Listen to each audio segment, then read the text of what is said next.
¿qué tal? Saludamos a las audiencias digitales de la Casa Editorial El Heraldo. Gracias por estar con nosotros. En la recta final de su mandato hablamos con el alcalde de Barranquilla, con Jaime Pumarejo, y lo hacemos en este sitio que sin lugar a dudas es idílico, el mejor ejemplo de la transformación ambiental de la ciudad de Barranquilla.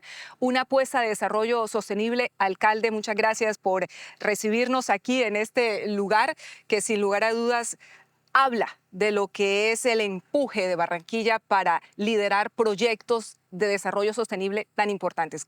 Tal y como lo conocemos, como lo vemos hoy, esto no existía hace 4 años cuando usted comenzó la alcaldía. ¿Cómo fue posible dar este paso tan significativo? Bienvenido. Muchas gracias, Erika. Y la verdad es que esto que vemos hoy es el reflejo de la apropiación de un espacio que llevamos 100 años acabando. La Ciénaga de Mallorquín era antes, en su esquina, un botadero municipal. Ha perdido más de la mitad de su cobertura manglar por la acción del hombre y los barranquilleros ni siquiera sabíamos que esto existía.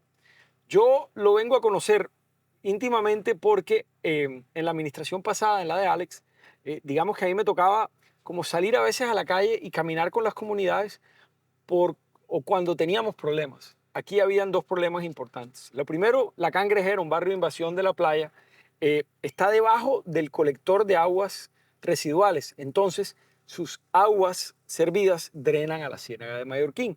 Y peor aún, al ser canalizadas sus vías, muchas de las aguas escorrentidas literalmente corrían por encima del pavimento. Una cosa inhumana y desagradable. Y del otro lado veíamos que el último arroyo que nos faltaba por canalizar en el norte era un arroyo también de un área de invasión en Las Flores que cuando llovía terminaba estancando el agua en una buena parte de la playa, de Las Flores. Caminando con ellos, llegábamos al final, seguía caminando por curioso y llegaba a este majestuoso espacio o los pescadores de la playa me decían que camináramos y miráramos. Y yo decía, esto es nuestro, es un tesoro natural y debemos cambiar esa mentalidad de que nosotros no somos una ciudad de medio ambiente, sino que aquí tenemos esto y tenemos que empezar a aprovechar. Llegué un día, me acuerdo, a mi equipo de trabajo en la campaña y les dije, vamos a hacer un proyecto y vamos a declarar esto un ecoparque y lo vamos a sacar adelante. La mitad me dijo, tú estás loco, la otra mitad me dijo, no sé ni dónde queda. Y empezamos a trabajar tratando de hacer lo posible y nos dimos cuenta que aquí hay más de 10 entidades que confluyen. Es decir, aquí está la DIMAR, aquí está la CEREA, aquí está también la ANI, porque la concesión de la vía de la prosperidad pasa por aquí y teníamos que pedirle permiso para intervenir y podernos pegar a los servicios públicos. Tantas cosas, pero trabajando en equipo poco a poco hemos logrado este sueño. Y lo que nos decía el presidente de la Agencia Francesa de Desarrollo es que en ningún lugar del mundo, desde el momento en que ellos empiezan a escuchar un proyecto y se termina, lo pueden hacer en 4 años. Y él decía, tú lo hiciste a pesar de la pandemia y lograste dejar este espacio. Lo increíble, Erika, es que además hicimos un estudio socioeconómico. Y esto no solo trae calidad de vida, esto no solo es un sitio de preservación, esto va a traer turismo y empleo y plata para los barranquilleros. Esto significa más empleo y eso también es importante. Claramente, alcalde, esto va a transformar social y económicamente no solo esta zona, sino que también más atrás está Puerto Mocho, donde se está haciendo una intervención importante en el tema de playas, y tenemos también el tren eléctrico, que por estos días ya está haciendo algunas pruebas antes de que usted se vaya, lo va a dejar en servicio. En fin, esto va a ser realmente un círculo virtuoso de desarrollo sostenible, pero también, como usted dice, de transformación social y económica. ¿Cuál va a ser el impacto para estas comunidades? Hace 12 años nosotros soñamos en toda la ciudad, no solo la alcaldía, esto fue con la Cámara, esto fue con empresarios, esto fue con mucha gente, soñamos en volver a Barranquilla un centro de turismo de negocios y construimos el centro de eventos. Yo tuve la fortuna de ser el gerente de Puerta de Oro, centro de eventos, y convertimos eso en una realidad. Pasó de ser un lote y una idea que muy pocos creían a ser hoy una realidad que trae turismo y empleo y generación de desarrollo para la ciudad. Hoy somos orgullosamente una ciudad de turismo de negocios. Luego dijimos, vamos a empezar a transformar el turismo cultural y ahí vamos. Pero luego en esta administración dijimos, complementemos eso con algo que a mí me apasiona, que es la biodiversidad, pero también viéndolo como una oportunidad de que los barrios más desprotegidos a veces, que eran el corregimiento de la playa y el barrio Las Flores, también hicieran parte de esto. Y lo que hemos logrado de verdad es incluirlos en un circuito que les va a cambiar la vida positivamente. Decíamos que los últimos 4 años los habíamos llevado al río y estos 4 años los estamos trayendo al mar, recordándole a los barranquilleros que somos una ciudad marítima y fluvial, que desde aquí salían las embarcaciones que nos llevaban al Caribe, y como lo dice nuestro historiador y amigo Gustavo Bell, en Barranquilla estábamos más cerca de Cuba y de Jamaica que de Bogotá, porque estábamos a 5 días de vela de los cubanos, y por eso hablamos más y nos parecemos más al Gran Caribe que al interior del país. Entonces, estamos recuperando nuestras raíces y sabiendo que aquí tenemos una playa, que nos podemos bañar en ella, que va a ser de primer nivel, y que tenemos un tren turístico que te va a llevar hasta Bocas de Ceniza, el sitio mágico de Colombia, y que increíblemente ya está casi listo y va a estar al servicio de los barranquilleros. Y como tú lo dices, por las flores van a pasar miles y miles de turistas a comerse algo, a que los atiendan bien. Ahora el reto es que no nos atropelle el éxito. Claro, porque eso también hay que tenerlo en cuenta. Pero fíjese, esa meta de la que hablábamos al principio de su administración, en ese momento gobernado Iván Duque, señalaban cosas como que Barranquilla va a ser la primera biodiversidad de Colombia. Y claramente lo es. Sin duda se han dado unos pasos muy significativos, muy importantes, pero también es cierto que todo eso tuvo que, de alguna u otra manera, verse impactado por la pandemia. ¿Cómo logró en ese momento, alcalde, establecer prioridades o quizás generar equilibrios para atender los rigores de la pandemia, pero también seguir adelante con todos estos proyectos, porque de lo contrario no hubiera sido posible sacarlos adelante? Sí, ahí hay un punto clave de inflexión. Cuando estábamos empezando con la pandemia, yo me acuerdo que yo dividí el equipo y la gran mayoría de mi equipo se quedó en la atención de pandemia, es decir, atender la vida y las necesidades sociales del momento. Y un grupo pequeño yo le dije, ustedes se encargan del futuro, de la Barranquilla que va a venir después de que superemos este momento, en que los proyectos que tenemos no se detengan para que podamos generar empleo, calidad de vida, para que el sueño no se detenga. Entonces, ese equipo estaba en eso y no tenía nada que ver con la salvada de vidas, con el fortalecimiento de la salud. Eso nos encargábamos otro equipo. Los recursos. Nosotros dispusimos que la mayoría de los recursos se iban para fortalecer la red pública. Recuerdo que en su momento, cuando Barranquilla estaba pasando o saliendo de la pandemia, muchos empezaron a cuestionarla a la ciudad con motivaciones políticas, diciendo que solo 2 de cada 10 barranquilleros comían bien, y se jactaban y lo decían con la boca llena, eh, pero era un momento difícil de Barranquilla. Y nosotros construimos un milagro social que muy poca gente en el mundo ha podido entender ni ha reconocido. Hoy, con sus mismas medidas y con su misma vara, el 86% de los barranquilleros come bien, es decir, casi 9 de cada 10 barranquilleros come bien. Y eso ocurrió en menos de 2 años. Además, somos la ciudad que después de la pandemia ha crecido más en desarrollo económico. Se habla mucho de la corrupción y que la corrupción es una muleta que evita que se crezca económicamente y que se genere equidad. Pues esta es la ciudad que más ha crecido económicamente, que más empleos industriales ha creado y que más equidad ha creado. Somos la ciudad más equitativa de las ciudades principales. Hace 10 años éramos la menos. ¿Eso qué significa? Que aquí la plática rinde y que se ven los impuestos en obras transformacionales. Otra cosa que muy pocos saben, Erika, cuando salíamos de la pandemia, hablábamos con los jóvenes. Los jóvenes sentían desasosiego. Jóvenes que llevaban un año en su casa sin haber podido estudiar en la universidad. Otros que se habían graduado del colegio de manera virtual. Eso cambia el pensamiento de una persona y te crea desesperanza. Esos son los niños y los jóvenes que salieron a marchar, a pedirnos algo. Y en Barranquilla, escuchándolos, nos dimos cuenta de eso y les quisimos ofrecer una salida. Primero, generamos el voluntariado cívico de los jóvenes para que ellos fueran líderes positivos. Por ahí pasaron más de 1.000 jóvenes. Pero segundo, nos dimos a la tarea de hacer 2 cosas. Primero, le generamos el mayor número de becados por proporción o por proporcionalidad de habitantes, y becamos a 5.500 jóvenes de manera directa que hoy se gradúan, se están terminando de graduar de las mejores universidades de Barranquilla. Y al mismo tiempo le dejamos 2 sedes nuevas de la renovada institución universitaria de Barranquilla, la del San Miguel del Rosario y una sede de posgrado. ¿Eso qué permitió? Que muchos de esos jóvenes que llevaban un año en su casa, les llegara un email de la Secretaría de Educación y les dijera: tú te graduaste de un colegio público, si no estás haciendo nada, inscríbete aquí. Y ellos te narran cómo fue. Y dijeron: no puedo creerlo. Jóvenes que me decían que manejaban bicicleta 2 horas diarias para llegar a su puesto de trabajo y luego nuevamente a esa oferta universitaria cerca a su casa, en la Universidad del Barrio. Y eso no nos damos cuenta porque quizás no es un ladrillo, no es una obra Claro. que quedó, pero el bilingüismo y la universidad al barrio para mí fueron dos hechos transformacionales en ese momento tan difícil de Barranquilla.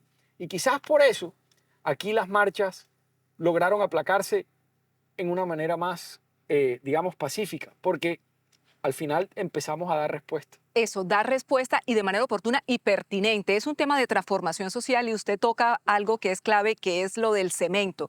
Claramente, si no hay vías, pues la gente no puede llegar. Claro que hay que intervenir las calles y claro que hay que avanzar de la mano con esa transformación social, que es primera infancia con una atención muy importante, bilingüismo como política pública en los colegios del distrito que va a permitir a futuro tener adolescentes y jóvenes y profesionales de los estratos más vulnerables hablando inglés con enormes posibilidades de trabajo y por supuesto toda la posibilidad de formación superior con la institución universitaria de Barranquilla. ¿Qué tanto cree, alcalde? Proyectemos el futuro porque el futuro se construye ahora, usted lo está construyendo en Barranquilla, que eso va a reducir nuestras brechas sociales que existen, que son muy dolorosas. Yo creo que Barranquilla en 15 años va a ser referente mundial en generación de empleo y desarrollo social de la juventud. Vamos a tener una clase media pujante, porque las apuestas que estamos haciendo son apuestas transformacionales que inclusive en el mundo están tomando como ejemplo. Barranquilla, para darte un ejemplo, hace 2 años firmó la declaración de Barranquilla con 10 ciudades de Latinoamérica que nos posicionaban como el nacimiento de la red de biodiversidad de Latinoamérica. Hoy tenemos 180 ciudades. Yo fui como vocero hace un año largo a Montreal a pedir como ciudad que se generara el espacio para la preservación del medio ambiente y su uso urbano para generar desarrollo. Y que le recordáramos al mundo que en Latinoamérica, más que dejar de emitir y, CO2 y cometer digamos, un suicidio económico, nuestra tarea es preservar esto y utilizarlo para generar empleo. Esa declaración que firmamos en Montreal Kunming, en Montreal en diciembre del 2022, hoy ha llevado a que se convierta en la pieza matriz de que el 30% de los territorios y los mares tienen que ser preservados. Y eso quedó ahí en Kunming y Barranquilla fue vocera de las ciudades del mundo biodiversas hablando ahí. Y luego, por eso, hoy estamos, digamos, en un sitial que nos ha reconocido como Ciudad Faro de la Biodiversidad por la UNEP. Terminé yo, a título personal, en la Junta de las Naciones Unidas de la UNEP para la restauración y preservación de ecosistemas y en el Foro Económico Mundial para ciudades ambientalmente positivas.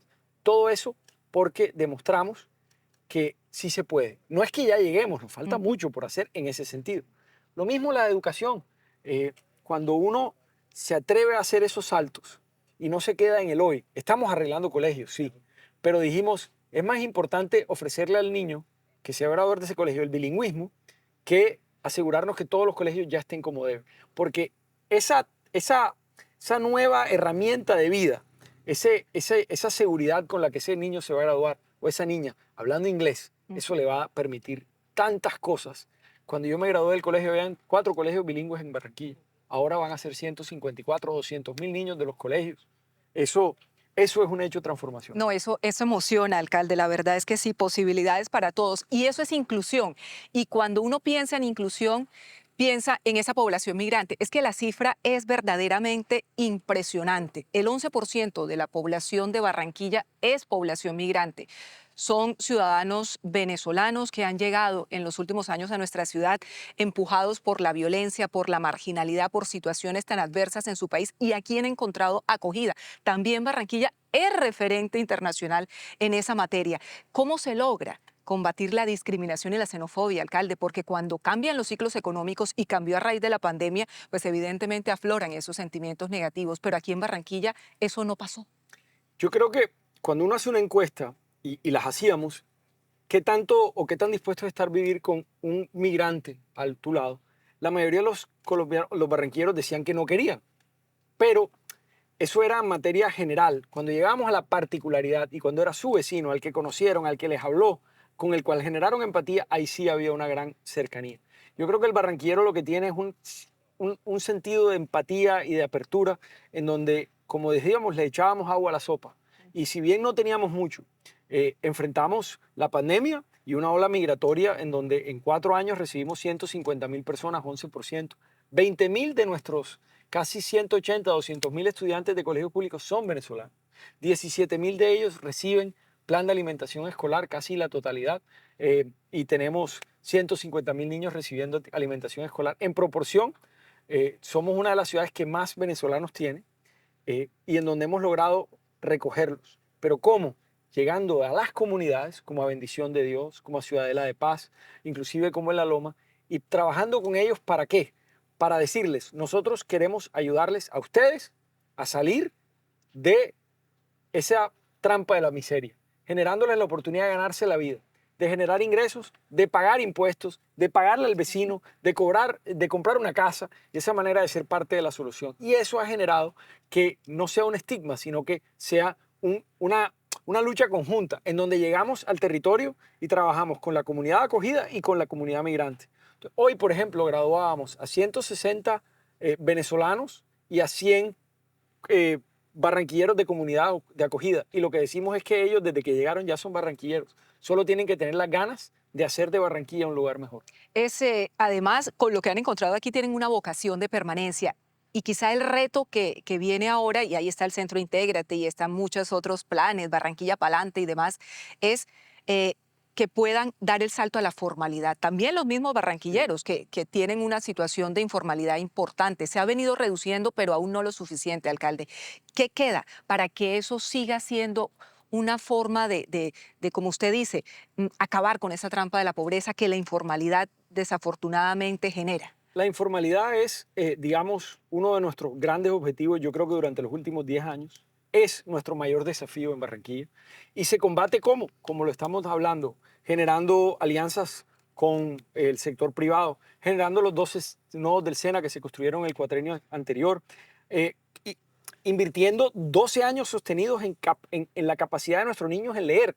Algo que los barranquilleros no saben y se deberían sentir orgullosos, que nosotros llevamos 8 años invirtiendo de manera sostenida en un programa con el BID que le enseña a los niños a leer en el grado primero y segundo elemental.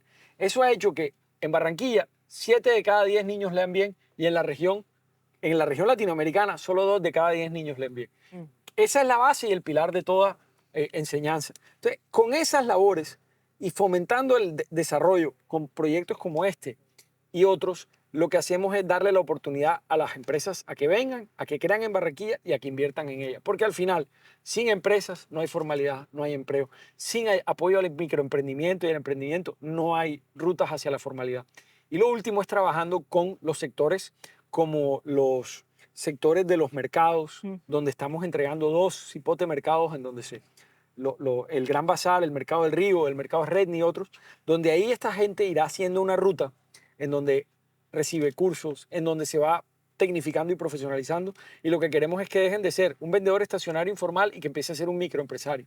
Entonces, ese es el tránsito, pero yo estoy de acuerdo contigo, Erika, esa es la tarea más importante que debe dar Barranquilla. Dignificar la calidad de vida de las personas, del barranquillero, del migrante, porque somos sin lugar a dudas una ciudad de acogida, alcalde. Y escuchándole usted hablar, de pronto la gente dice, bueno, pero este muchacho, ¿de dónde aprendió tanto? ¿Usted lleva cuántos años en el ejercicio de lo público? Yo me gradué a los 23 años, no, yo me gradué a los 22 años de la universidad en Estados Unidos y fui reclutado a una empresa que se llama Ingersoll Rand, una multinacional de las más antiguas del mundo, y me hicieron lo que llaman una preparación de joven ejecutivo para ocupar altos cargos en la empresa. Trabajé en Nashville, después me mandaron a Singapur, después me mandaron a Nueva Jersey y volví a un carnaval, 2005, y también estuve en mi casa y me di cuenta que me quedaba poco tiempo con mi papá y tomé la determinación de renunciar y venirme a Colombia. Mi padre murió en el 2006 y veo que Alex quería transformar nuevamente la ciudad y devolverle literalmente la sonrisa, como él lo dijo. Y en ese momento yo me enamoré de este proyecto.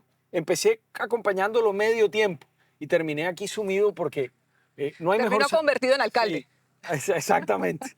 Terminé en lo que no pensaba, pero llevo 16 años entre lo privado y lo público, dando de mí y aprendiendo de todos los problemas de esta ciudad y también viéndolos como una oportunidad y aprendiendo de grandes personas, gente de líderes de barrio, de las juntas de acción comunal, concejales, aprendiendo de personas que llevan 20 o 30 años en la administración distrital y que no tenían voz y que se habían casi que quedado ahí viejitos y vetustos, olvidados, que de pronto vieron que podían hacer una diferencia y hoy brillan con luz propia.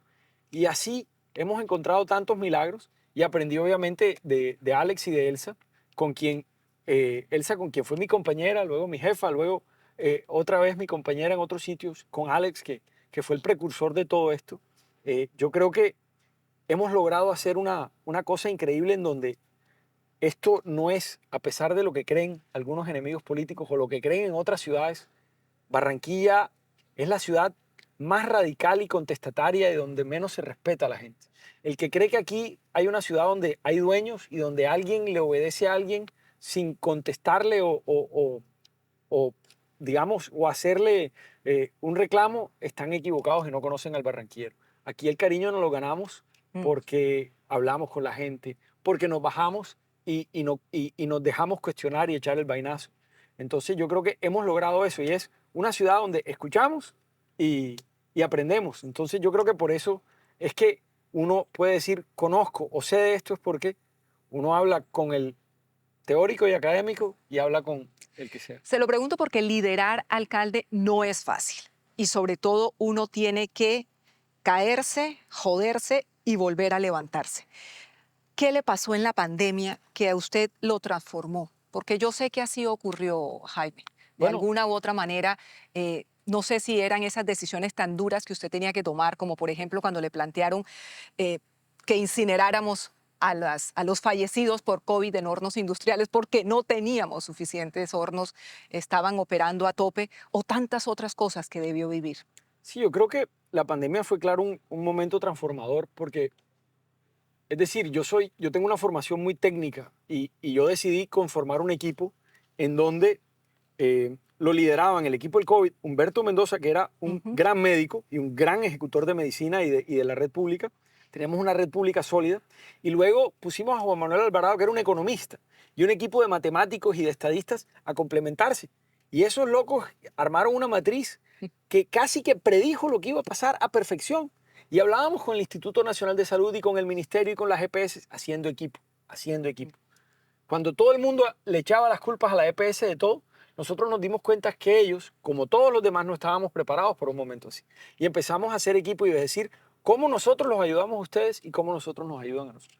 Y logramos romper el cuello de botella. Pero lo más difícil, Erika, fue que nosotros tomábamos decisiones basadas en la ciencia, pero muchos de los líderes en ese momento, a quienes no culpo, sin los datos completos y sin esa formación técnica para ese preciso momento, daban recomendaciones, hacían declaraciones que iban en contravía de lo que decía la ciencia. Inclusive, no era una cosa que yo me inventaba, era cosas que hacíamos aquí, consultábamos con los expertos, luego consultábamos con el Instituto Nacional de Salud.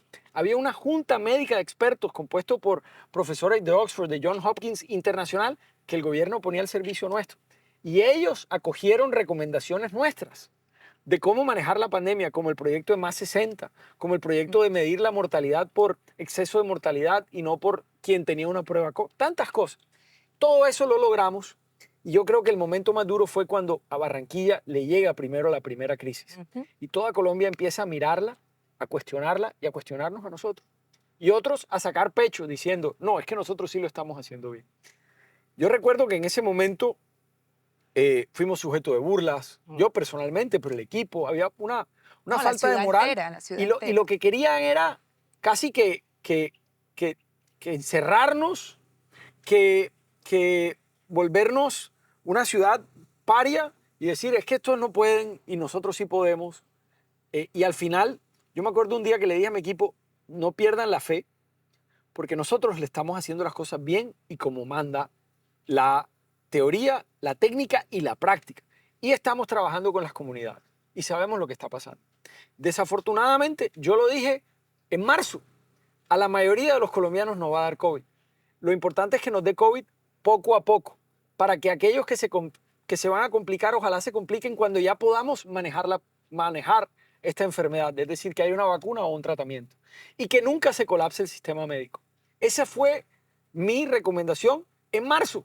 fui muy criticado por ella. El tiempo nos terminó dando la razón. ¿Por qué? Porque escuchamos a los expertos, no a los charlatanes de Twitter que creían que tenían la razón. Porque hoy son técnicos del Junior, mañana son técnicos de la pandemia, ahorita eran expertos en minería. Entonces, nosotros mantuvimos la cabeza baja, nunca salimos a contradecir por contradecir, sino que dijimos, sigamos trabajando, que esto tiene que corregir el cauce.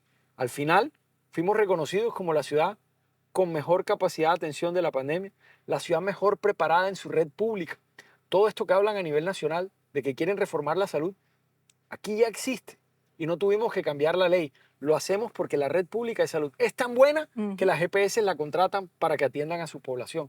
Porque a 800 metros de cada barranquillero hay un puesto de atención y pasamos de tener 16 camas de UCI en el Adelita de Char solamente a tener más de 100 camas de unidad de cuidados intensivos. Y esas camas salvaron vidas. Y lo saben todos los barranquilleros que se angustiaban cuando no había una cama disponible para su ser querido y cuando teníamos que salir a buscar respiradores de donde fuera para generar camas. Y lo saben los internistas, y lo saben los anestesiólogos, y lo saben todo lo que sufrimos. Así que descalificar ese momento tan duro también me parece irresponsable. Oiga, alcalde, definitivamente liderar también implica asumir chicharrones. Ese sin duda lo fue. Pero también lo de los Juegos Panamericanos estuvo a punto de caerse. Ahí realmente, in extremis, también hubo como una articulación de distintos sectores para salvarlos. Pero confiéseme, los Juegos estuvieron a punto de irse de Barranquilla. Estuvieron más idos que aquí, es decir, ya habían empacado maletas. Debo reconocer que cuando llega el presidente Petro, los Juegos no eran su prioridad y la nueva ministra o la entrante ministra era una persona difícil. Y ahí, porque debo reconocer también que es una mujer que en lo deportivo y en sus logros admiro, que nos enseñó tanto y con la cual yo preferí... Habla de Urrutia. Sí, María Isabel. Yo preferí decir que iba a callar, a guardar y a tener prudencia en vez de salir a desafiar a una gloria de nuestro deporte, una mujer que nos dio una medalla olímpica. Y preferí esperar. Fue difícil con ella, quizás por la agenda, quizás por el momento de llegar y la transición. No quiero asignar culpas, pero eso fue quedando en el limbo. Y fue perdiendo Panam la confianza en Colombia y en Barranquilla. Debo reconocer que luego llegó la ministra Astrid Viviana y ella ha sido pragmática, ha tratado de buscar soluciones, ha hecho una especie de juego en donde, siendo muy sincera con Panam, ha tratado de encontrar ese balance. Y creo que lo hemos ido encontrando y hoy tenemos juegos para Barranquilla y tenemos una voluntad de que esos juegos lleguen al resto del Caribe. Que, como lo he dicho yo una y otra vez, me parece excelente, pero que sea la excusa para que entonces por fin miren en la conectividad del Caribe, que miremos la conectividad aérea y que Satena nos conecte con Sincelejo, con Valledupar, con Montería, con San Andrés, que tengamos vuelos a todo el Caribe. Que no haya que ir a Bogotá para ir a Montería. Que tengamos unas dobles calzadas, somos la única región que no tiene una doble calzada terminada. Que tengamos el tren del Caribe, que no puede ser que digamos que no, el tren no es sostenible. Hombre, el que van a hacer entre Medellín o Bogotá tampoco lo es. El sistema de transporte público de Bogotá tiene un déficit de 3 billones de pesos al año y los colombianos acabamos de pagar 700.000 millones de pesos subsidiándolo y financiamos todo el déficit del metro de Medellín y vamos a subsidiar los 22 billones de pesos de las autopistas de la montaña. Estamos subsidiando 22 billones de pesos del metro de Medellín, de la segunda línea que va para solo 1.4 millones de colombianos, según el mismo COMPES.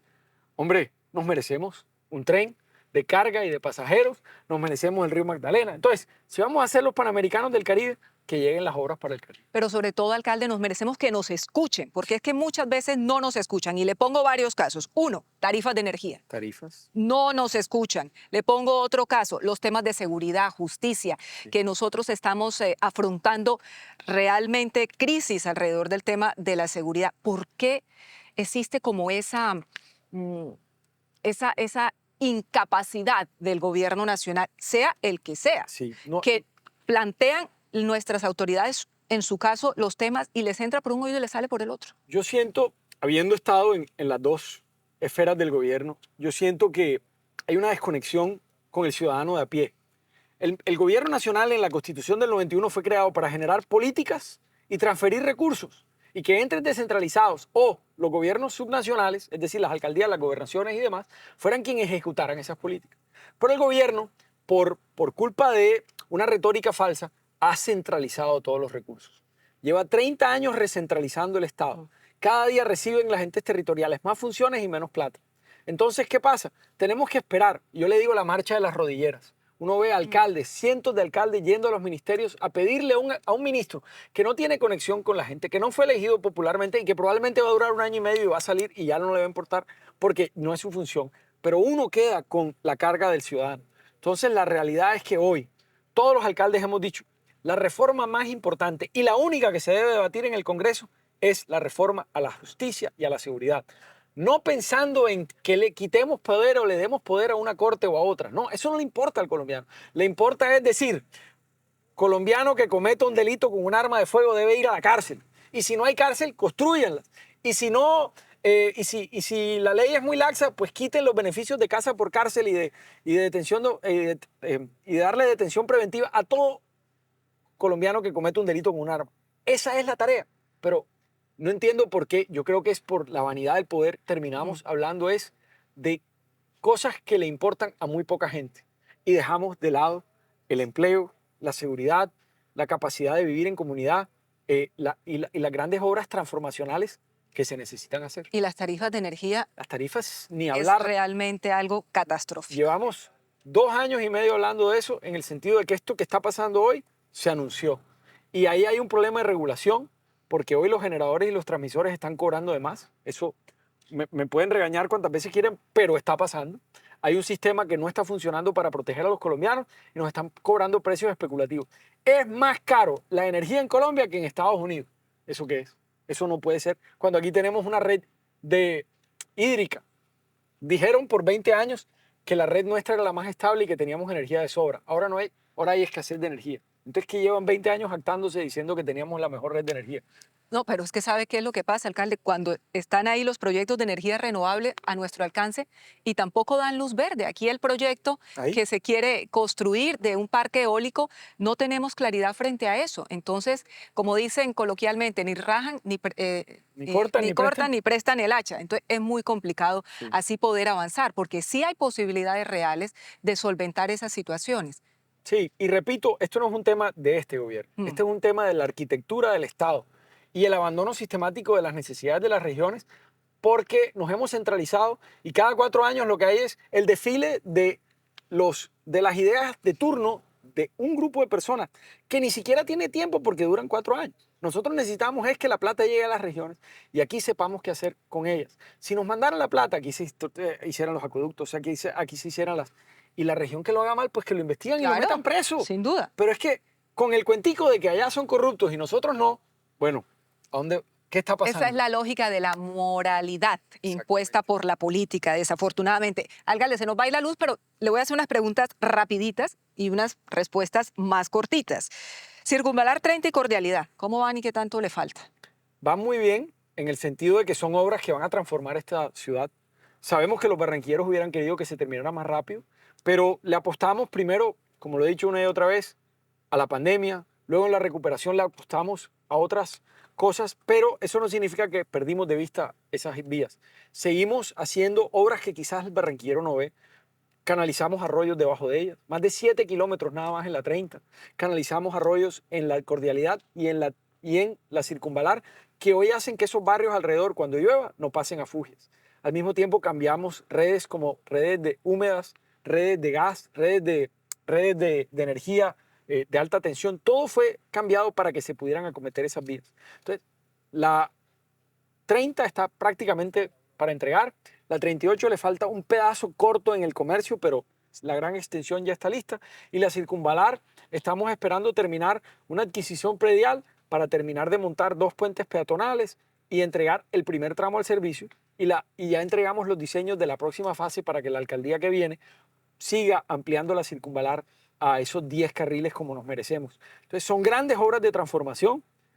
Tuvimos que atender diversas cosas al mismo tiempo, pero lo importante es que las obras no se detuvieron y ahorita quedarán al servicio de los barranquilleros. ¿Qué hacemos con Transmetro? Primero, para que resuelva su crisis económica, pero sobre todo para que crezca, para que avance en las siguientes fases y llegue a más zonas de Barranquilla y también del área Dos metropolitana. cosas tienen que pasar con Transmetro. Primero, los transportadores tienen que terminar de hacer la transición hacia el recaudo unificado del Cibus para que cada vez que un barranquillero paga la tarifa de un bus colectivo, vaya a donde tiene que ir, que es al Fondo de Estabilización Tarifaria, y no se quede alguien con ella que no debe quedarse. Con eso, ellos tienen que terminar de hacer lo que firmaron en enero, que es renovar la flota o arreglar la flota de Transmetro y al mismo tiempo terminar sus contratos de manera satisfactoria. Pero llevamos 7 u 8 años estudiando un proyecto que se llama la integración del transporte público, hecho de una manera responsable, no como en Bogotá, donde hoy hay un déficit de 3 billones de pesos anuales. Esa manera responsable, ¿qué quiere decir? Vamos a unificar flota. Barranquilla invierte 500.000 millones de pesos que termina de invertir en la 38, en la Cordialidad y en la Circunvalar para que sean troncales ligeras de Transmetro. Troncales ligeras quiere decir que será un carril prioritario de Transmetro a mano derecha, no central, que será un bus en donde cómodo, amplio, articulado, pero donde la gente se montará con un montaje tradicional, como hay en Guayaquil, como hay en Curitiba, y de esa manera no tendremos que pagar esas pesadas estaciones. Y luego, eso significa que el gobierno nos podría dar una contraprestación, como lo establece la ley, para cambiar todos los buses de Barranquilla, los de Transmetros y todos los buses colectivos. Eso quiere decir que pasaríamos de un poco más de 3.000 y pico de buses a 2.000 y pico, buses eléctricos, buses a gas, con la tecnología de punta y dándole un confort al barranquillero. Ese es el plan a largo plazo que debe ocurrir. Mientras tanto, que termine la integración del transporte para que de esa manera los transportadores tengan más recursos. Pero ellos, a principios de este año, hicieron 2 compromisos. Súbanos la tarifa y con esa tarifa nosotros nos alcanza a través del Fondo de Estabilización Tarifario y del mayor ingreso a arreglar los buses, a conciliar con los bancos y a darle un buen servicio al Transmetro. Eso lo estamos esperando. Oiga, alcalde, ¿qué tan alto es el nivel de endeudamiento del distrito? Que muchas voces se escuchan alrededor de ese tema. ¿Cuál es la realidad? La realidad es que hoy la calificación de crédito del distrito de Barranquilla es una calificación de crédito adecuada. No es lo mismo la ciudad que recibimos en el 2008, cuando estábamos en ley de quiebras, cuando no podíamos prestar dinero y cuando nuestro presupuesto era 600.000 millones de pesos. Entonces, comparar el endeudamiento es relativo. El estrato medio tiene más capacidad de endeudamiento y si lo usa positivamente se genera desarrollo económico. En cambio, nosotros antes éramos una ciudad, por decirlo, de bajo estrato. Nos ganábamos 600.000 millones, por decirlo, 600.000 pesos. Nuestra capacidad de endeudamiento era pobre y además estábamos reportados en data crédito. Hoy nuestra capacidad de endeudamiento es mucho más alta y hacemos buen uso de los instrumentos de endeudamiento. Somos ejemplo hoy del Banco Interamericano de Desarrollo, somos ejemplo de la Agencia Francesa de Desarrollo, tenemos buena calificación de crédito y nuestra capacidad y solvencia para el pago de crédito es mejor que lo que era hace 16 años, hace 12 y hace 14.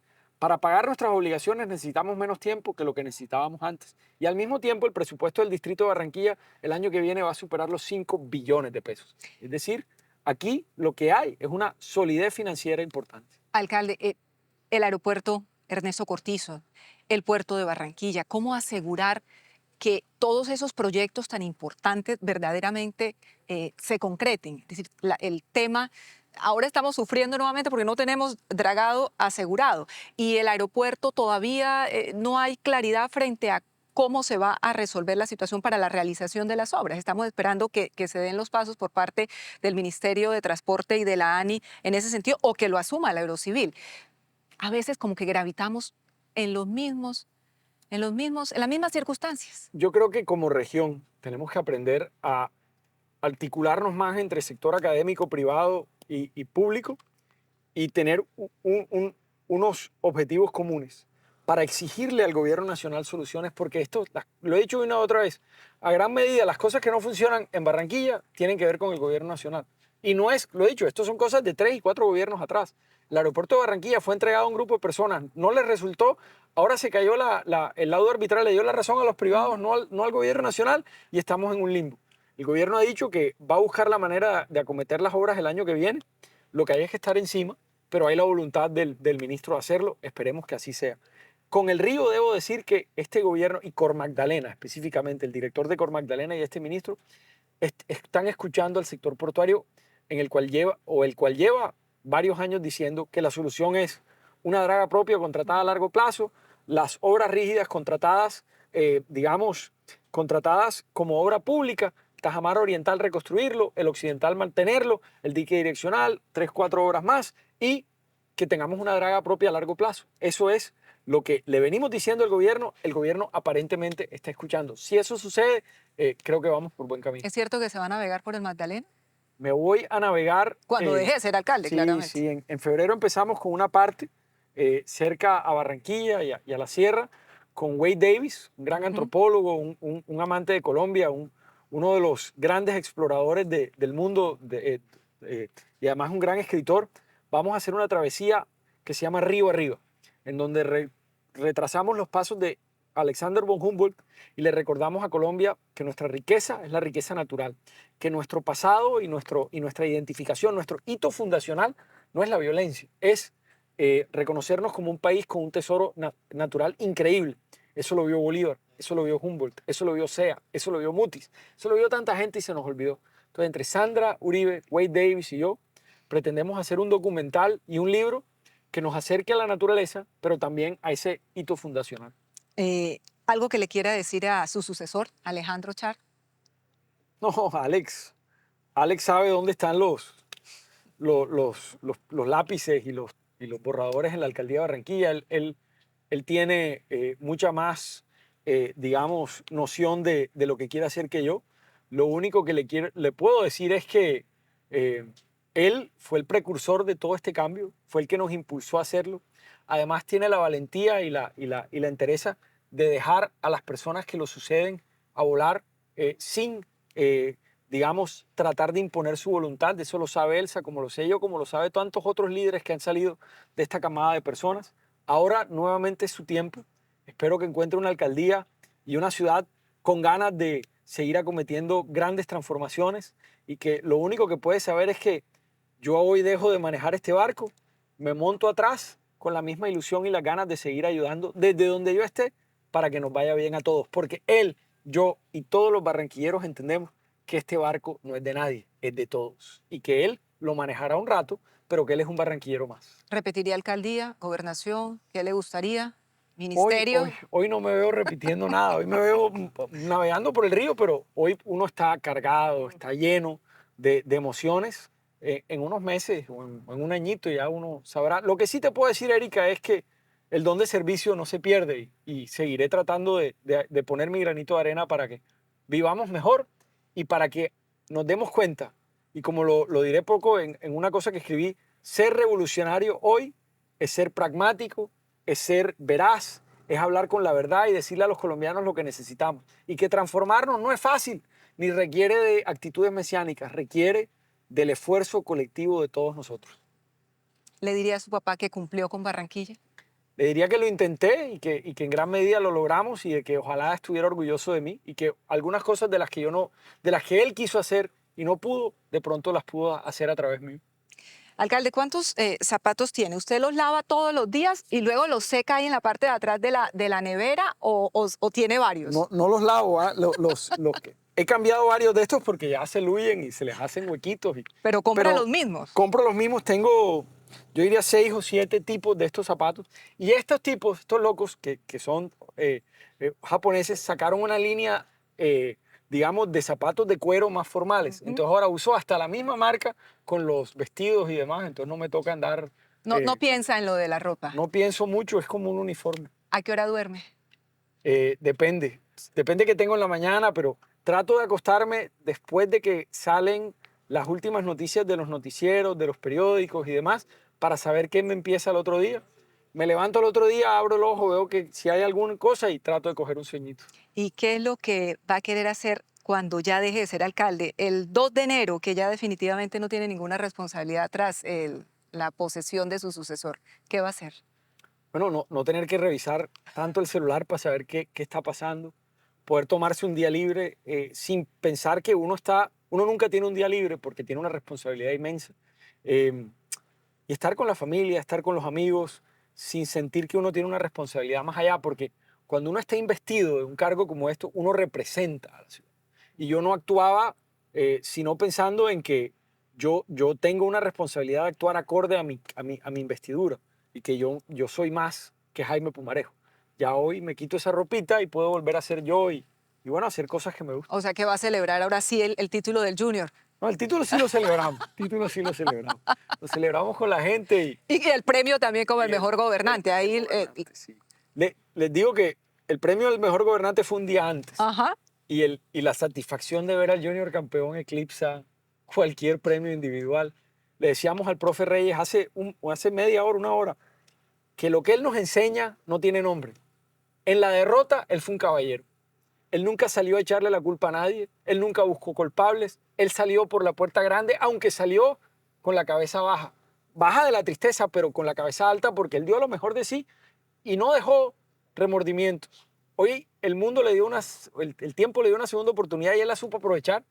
Y hoy puede decir que lo logró, pero que él estuvo abajo y no se dejó caer. Y yo le decía hoy que eso nos enseña más que cualquier otra cosa. Es él y tantos otros como Vaca y como otros muchachos que también pasaron por lo mismo. Lo cortés no quita lo valiente, alcalde. No lo olvide nunca, porque a veces se pierde la dignidad de ser una autoridad y de estar adelantando un servicio público. Muchas gracias, alcalde Jaime Pumarejo. Mire, se nos vino la noche encima, pero la verdad es que se siente uno en un lugar absolutamente irrepetible. La invitación para todos que vengan a este santuario natural, el Ecoparque Ciénaga de Mallorquín. Esto es un regalo intergeneracional para todos los barranquilleros, así que vengan, traigan a su familia y disfrútenlo porque esto es increíble. Bueno, nos vamos que nos coge la noche. Muchas gracias por habernos acompañado en este diálogo con el alcalde de Barranquilla, Jaime Pumarejo. Hasta el 31 de diciembre será el mandatario de todos los habitantes de La Arenosa. Muchas gracias.